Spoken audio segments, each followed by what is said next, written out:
The second type of intrusion detection system is network-based IDS, that is NIDS.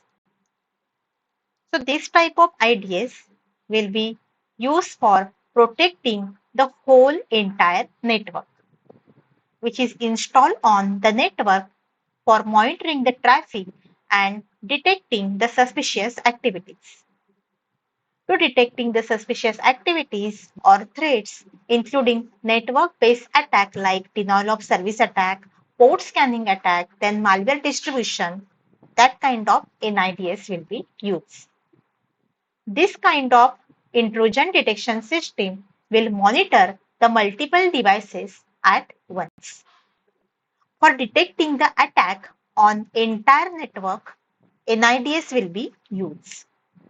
This type of IDS will not be work for individual devices. It is used for protecting the suspicious activities happening on that entire network.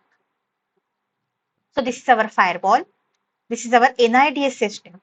Both can work together in case of network-based intrusion detection system. So whenever hacker tries to access the particular devices, this NIDS and our firewall will both work together and they can capture, they can identify the suspicious activities and a kind of network-based attacks that is going on between your network.